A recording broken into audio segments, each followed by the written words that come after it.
नमस्कार दोस्तों, आप सभी लोगों का बहुत बहुत स्वागत है। आज की वीडियो आपके लिए बहुत ज़्यादा ज़रूरी होने वाली है। दूसरा, आपके लिए नहीं तो किसी ना किसी ऐसे व्यक्ति के लिए ये बहुत ज़रूरी है। आप सभी लोगों को ये वीडियो ज़रूर देखनी चाहिए।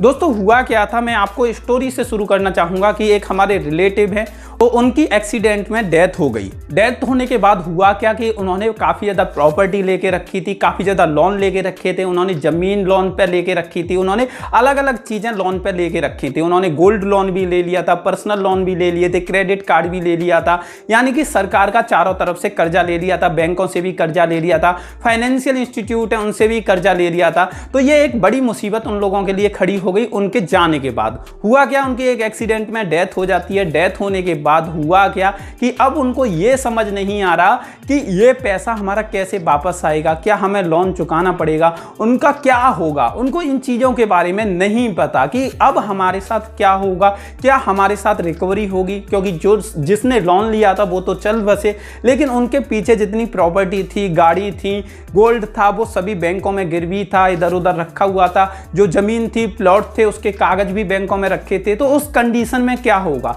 ये जब प्रॉब्लम हमारे सामने आई, उन्होंने हमें बताई, तो मैंने सोचा कि ये प्रॉब्लम जाने कितने लोगों के सामने आती होगी और जाने कितने लोगों को ये बात पता नहीं होती कि आप कभी भी लोन ले लेते हो, आप कोई भी लोन ले लेते हो, आप गाड़ी पे लोन ले लेते हो, आप प्लॉट पे लोन ले लेते हो, आप घर पे लोन ले लेते हो, आप पर्सनल लोन ले लेते हो, आप गोल्ड पे लोन ले लेते हो, आप किसी भी चीज़ पे लोन ले लेते हो, या कोई भी लोन ले लेता है। उसके बाद उस इंसान की अगर डेथ हो जाए तो उस प्रॉपर्टी का क्या होगा, उस गाड़ी का क्या होगा, उस क्रेडिट कार्ड का क्या होगा, जो पर्सनल लोन लिया है उसे कौन चुकाएगा, तो वो क्या होगा, इसके पीछे के सवाल का जवाब क्या होगा।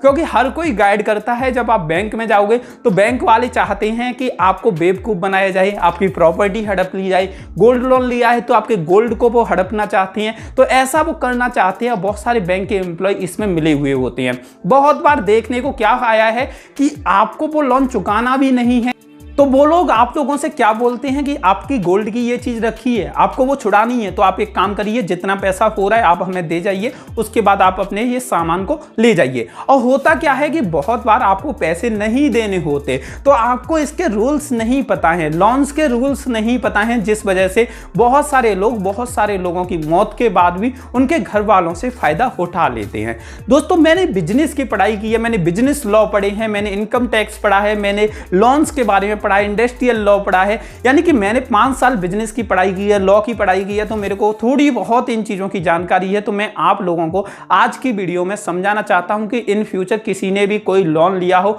तो उससे कैसे बचा जाए, कैसे निपटा जाए और कैसे प्रोसेसिंग होगी उसकी, कैसे आप अपनी संपत्ति को वापस ले सकते हैं। दोस्तों, कोई भी लोन होता है, कोई भी बैंक या कोई भी फाइनेंशियल इंस्टीट्यूशन आपको लोन प्रोवाइड करती है, तो उससे पहले क्या होता है, आप लोग देखते हो बैंक कितना इंटरेस्ट चार्ज करेगी हमसे किसी भी चीज़ के ऊपर। आप प्रॉपर्टी खरीद रहे हो तो प्रॉपर्टी पे कितना लेगी, आप घर खरीद रहे हो घर पे कितना लेगी, गोल्ड लोन पे कितना इंटरेस्ट रहेगा, बैंक अगर पर्सनल लोन दे रही है तो उस पर कितना रहेगा, क्रेडिट कार्ड पे कितना रहेगा। तो ये चीज़ें आप सोचते हो। उसके बाद होता क्या है कि जब आप लोन लेती हो तो आप उसमें एक बंदे को नॉमिनी बनाते हो, और नॉमिनी कोई भी किसी को भी बना सकता है जो उसके परिवार का व्यक्ति है।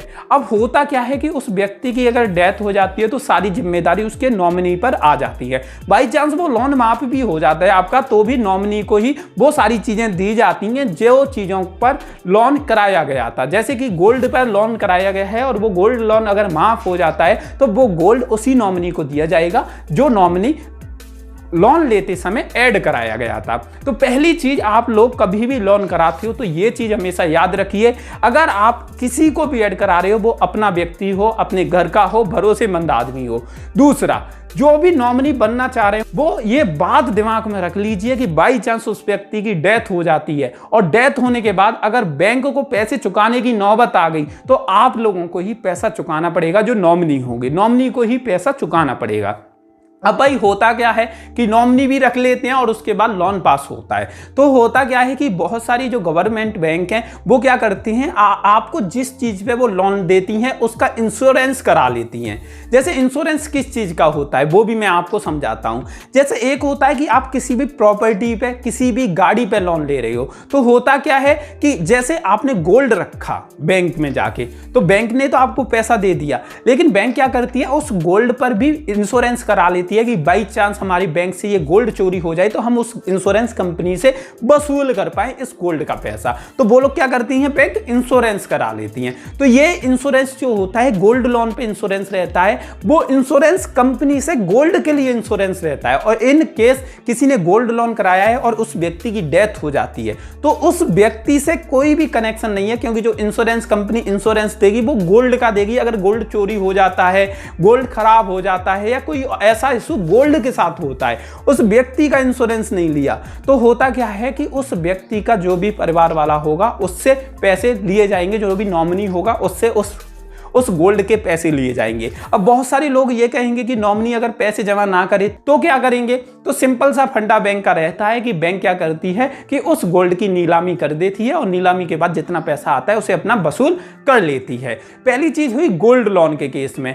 अब भाई दूसरी चीज आती है कि अगर आप कोई भी प्रॉपर्टी खरीदती हो तो प्रॉपर्टी होती है बहुत ज्यादा महंगी, जैसे कि 18 लाख 20 लाख घर पे लोन लेती हो तो घर पे बहुत ही ज्यादा लोन होता है, 18 लाख का, 8 लाख का, 10 लाख का, 12 लाख का, ऐसे लोन होता है। बैंक लोन इशू करती हैं तो जितना लोन देती हैं उससे कहीं गुना ज्यादा उस जगह की प्रॉपर्टी की कीमत होती है। जैसे घर पे लोन दे रही हैं, घर की कीमत है 50 लाख तो लोन दे रही हैं 20 लाख 25 लाख, इससे ज्यादा लोन नहीं देती। तो 50 लाख की प्रॉपर्टी रख रही है, बाई चांस सामने वाला बंदा लोन नहीं चुकाता तो उसकी प्रॉपर्टी को सेल करके वो लोन को वसूल कर सकती हैं।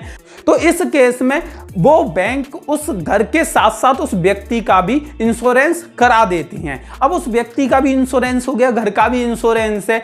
अब घर पे तो कोई आंच आने वाली नहीं है, लेकिन उस व्यक्ति पे बाई चांस कोई भी आंच आ जाती है और वो व्यक्ति उस लोन का पेमेंट नहीं करता तो ये बैंकें इंश्योरेंस कंपनी से पैसे वसूल कर लेती हैं। अब भाई ये किस तरीके से होता है, जैसे कि किसी व्यक्ति ने कोई घर खरीदा या कोई जमीन खरीदी, उसने उस पर लोन लिया, लोन लेने के बाद बैंक ने उनका इंश्योरेंस भी करा लिया कि बाई चांस इसने पैसे नहीं चुकाए तो हम इंश्योरेंस कंपनी से वसूल लेंगे, या बाई चांस इसकी डेथ हो जाती है जो लोन ले रहा है तो हम इंश्योरेंस कंपनी से पैसे ले लेंगे। तो इस केस में क्या होता है कि जब इंश्योरेंस फाइनल हो जाता है और बाई चांस उस व्यक्ति की डेथ एक्चुअल में हो जाती है तो फिर वो नॉमिनी पे दबाव नहीं बनाते, वो दबाव बनाती हैं बैंक के इंश्योरेंस कंपनी पे कि अब हमारी किस्तें आना बंद हो गई हैं, पैसे आना बंद हो गए, हमने इंश्योरेंस कराया था, अब यहां से पैसे आने का मतलब परमानेंट कनेक्शन कट चुका है।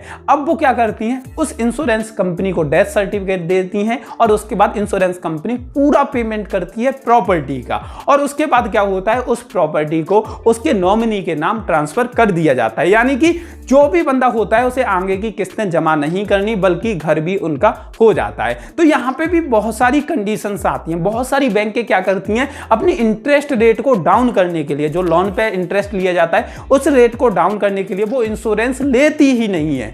तो इंश्योरेंस नहीं लेती तो इंटरेस्ट रेट कम हो जाती है, क्योंकि प्रीमियम जमा नहीं करना, जिस वजह से इंटरेस्ट रेट कम हो जाती हैं। तो होता क्या है, कभी कभी ऐसा केस फंसता है कि उस व्यक्ति की डेथ हो जाती है जिसने लोन लिया था। ये बैंकें या फाइनेंशियल इंस्टीट्यूट जहां से लोन लिया है वो नॉमिनी से वसूली करते हैं। अगर नॉमिनी पैसे नहीं देता तो उसकी प्रॉपर्टी को नीलाम करके पैसे वसूल कर लेती हैं।